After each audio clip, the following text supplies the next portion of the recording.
All right, hi everyone. Welcome to episode 2 of our podcast of sharing financial knowledge.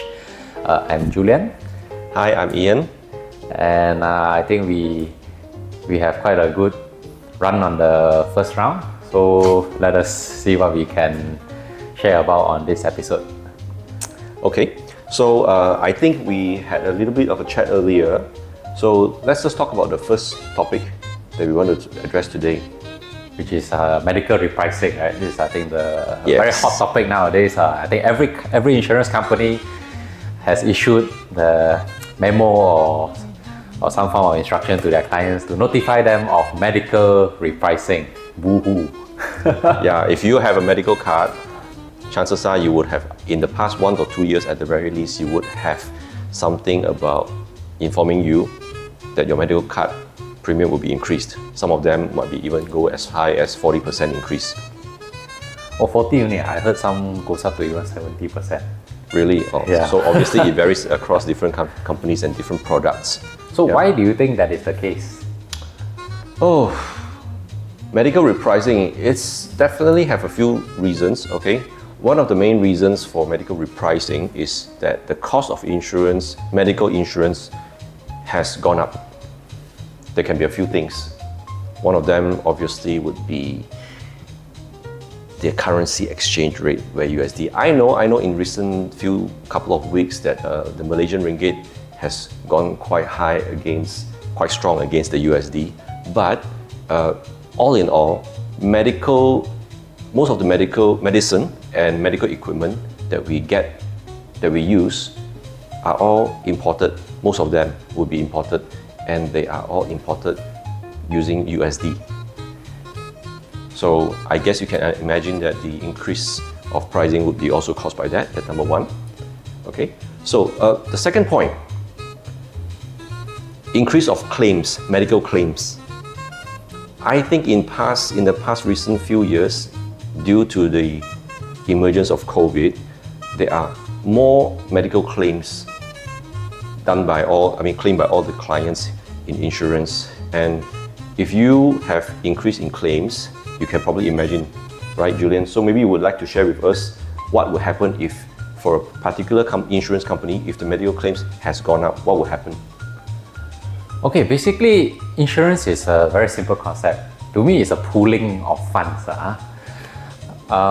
We all share into this pool, right? We all pay some form of premiums, and this pool will be used to pay out those unlucky ones or those sick ones which are going to make a claim, right?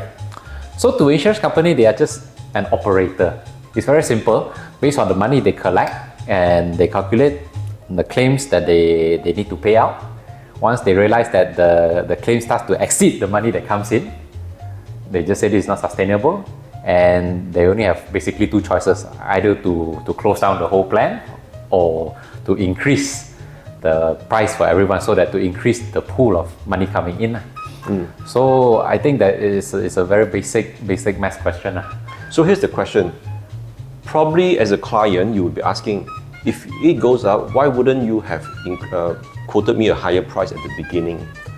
Okay, I think as what you have said previously, insurance companies actually do have their actuaries to calculate. They have already taken into consideration factors such as inflation, such as our claims.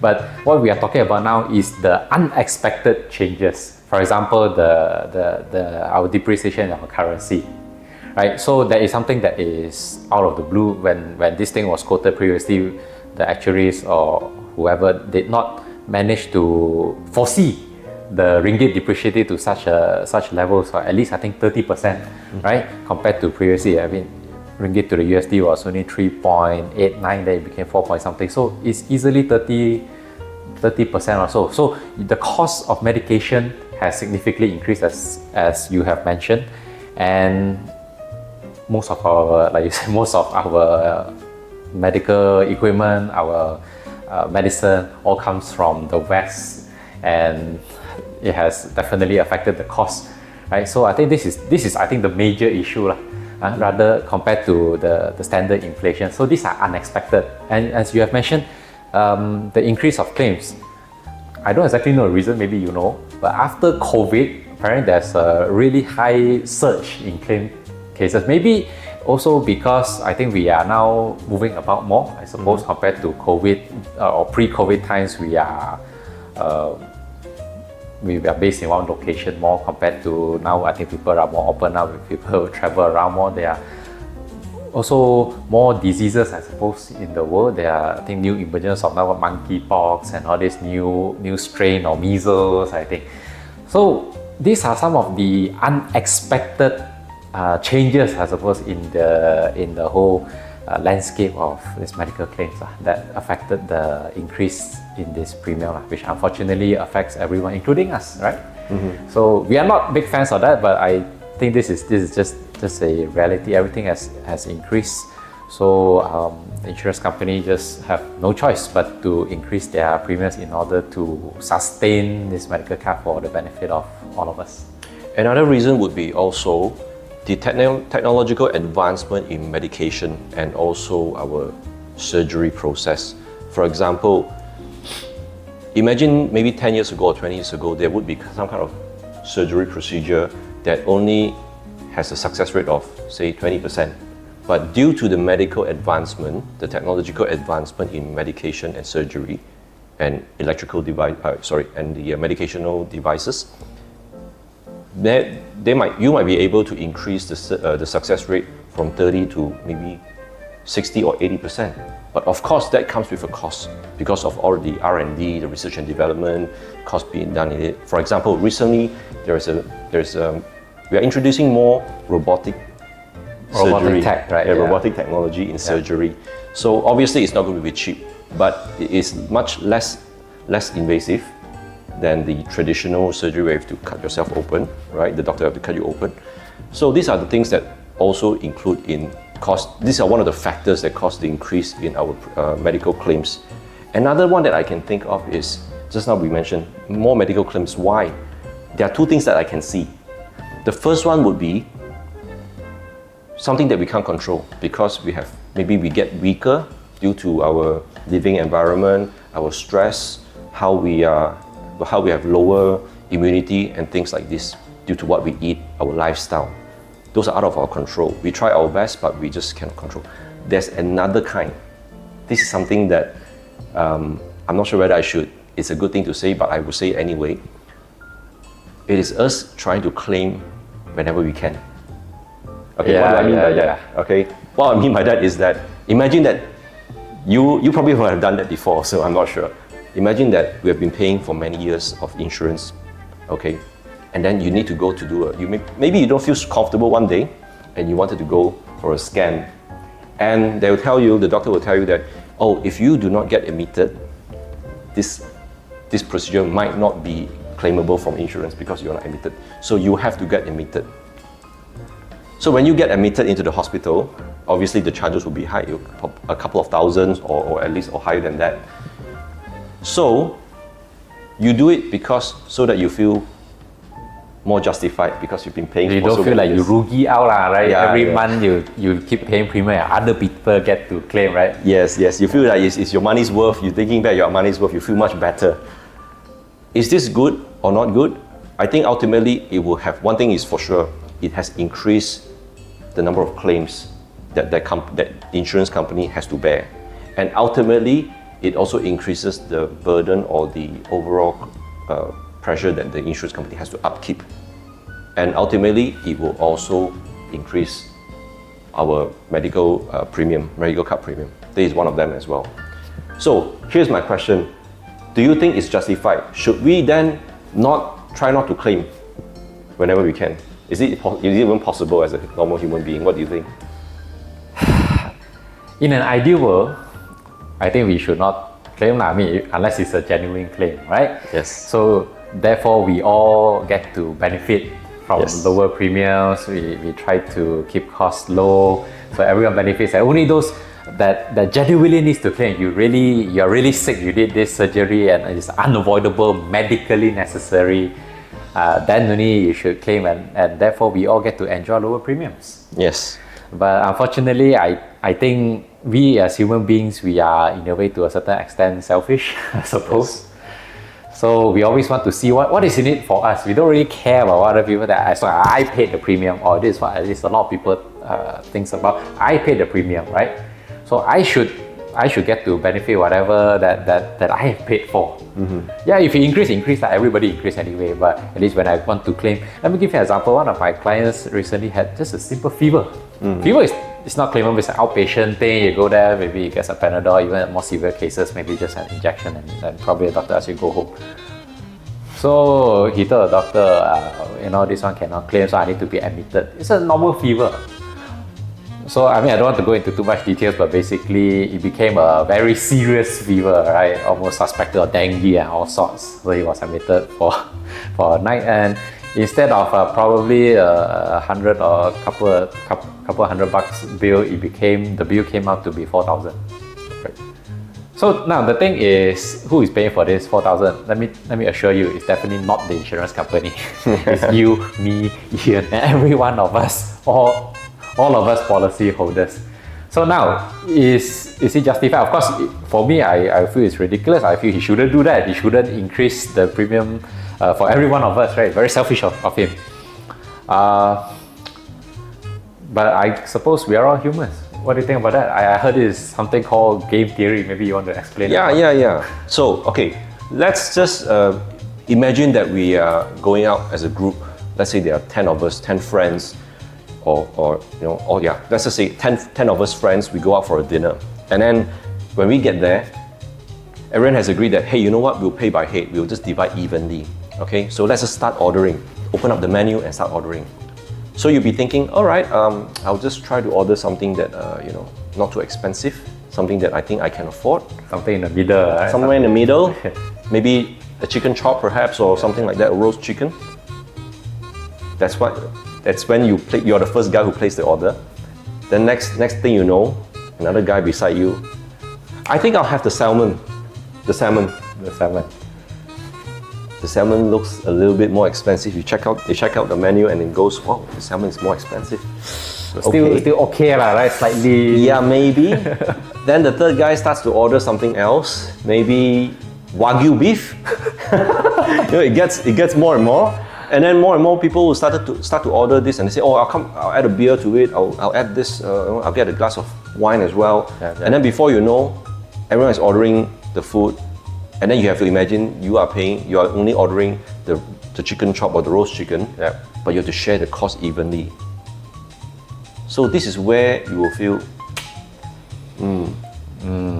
doesn't seem fair, does it? Exactly. So what do? As a normal human being, you maximize. Yeah. Then you start to check out what else I can order again. I'll start to add something else. Maybe another dessert, or I'll just order another oxtail soup. Yeah, maybe order caviar, the lobster, something like that. I don't know. just to make sure that you get your money's worth. Because since we're sharing anyway, we're counting by heads. Why don't I just get it? So this is what I would say as game theory. It's not rational as a whole, because everyone's cost at the end of the day, the bill will be much higher than you expected. But at the very least, people are just trying to get what their money's worth. It makes sense to you individually, not collectively. Not collectively, right? Yes. But unfortunately, this is also what the insurance company, the pool fund has to face. So ultimately, everyone will have to pay up if they want to keep their coverage when it comes to the medical cards, medical healthcare. They will have to go up with the proposed increase in premium. So can you actually not go ahead? What do you think? Can you actually say I don't want to go ahead with the increase in premium? Okay, like it or not, the cost of insurance has increased. A lot of clients ask me this: can I choose not to increase my premium? Instead of 200 every month, now it's 250. Yeah, what will happen? Okay, basically the cost of insurance. For some of you who might not be so familiar, basically what you're paying, most of our insurance now is investment-linked policies. So your money comes in here, you need to deduct what is called the cost of insurance. So let's say you pay a premium of 200 ringgit every month. The cost of the medical card might be 80 ringgit per month. All right, and then the remaining money goes into a unit trust. Right, that's your investment value. Like it or not, the 80 ringgit of medical card now has become, let's say, 100 ringgit. It has increased. right? So basically what it means is that, can you say I don't want to increase my premium contribution from 200 to 250? Yes, technically most companies allow you to do that, but you have basically less savings in your unit trust. But it might affect the sustainability in the future, because the medical card will increase as well based on your age. So instead of your medical card lasting at your current premium, let's say 200 ringgit, it was supposed to last until 80 years old, for example. Now, because of the price increase of the medical card, assuming you do not increase your premium contribution of 200 ringgit, your medical card or your investment-linked insurance will only last till, say, 70 years old instead of 80. I know it sounds quite technical. For that, maybe you have to consult your agent to have a more detailed explanation. Maybe later on we might do another video of some sort to explain about that, right? Yeah. But basically the concept is it affects what we call the sustainability. Your medical card will last shorter than expected. So basically that is you can't run away from the increase of the cost of insurance. That one, everyone will have to face it, but you have a choice whether to increase your contributions now or not. Okay, so I'm asking this on behalf of our audience. All right. You say that it will not sustain so long, but does that mean that the coverage will lapse at that point of time? Let's just say you were supposed to last until 80 years old, but because of us at this point of time not opting in for the increase in the premium, we would like to keep it as what it is now. So maybe it would have shortened the time to, for example, I don't know, 76, for example. So what will happen? Will our insurance cover be terminated at that point of time? Okay, the very simple answer is no. All right, basically, let's say at age 76, there's no more money in the fund. Your cost of insurance now, because now you are an older person, instead of the 100 ringgit per month, now it's 700 ringgit per month, for example, right? So the insurance company will tell you that, will send you a notice and inform you that there's no more values in your investment values, and if you want to maintain your medical coverage, you need to pay that 700 ringgit per month, basically. So basically, you do not save up in the beginning, you do not increase your premium now. At the later point in time, you will need to cough up the premium of the cost of insurance. So it will come back to you? It will still come back to you. It's just at a later date. Basically, when you increase now, you're saving more money now. So it's ultimately up to you. There's a choice. Some people, of course, will say that, 76 is still a very long time. I don't plan to live past 70. A very funny story that they don't plan to live past 70 as if they have a choice. Sometimes I feel it's very funny, but yeah, you can obviously do that. I sometimes tell my clients, if you have financial difficulties, you can of course not increase your premium yet, because there's still quite a long way to go at 70 plus. Maybe by the time you have other sources of income, such as your EPF money, your children might be multi-millionaire and can pay for your medical bills then, and a lot of uncertainties as well. So it depends on whether or not you want to take away some of those uncertainties later on and top up your premium now and contribute a bit more, so that you would not be faced by a surprise later on.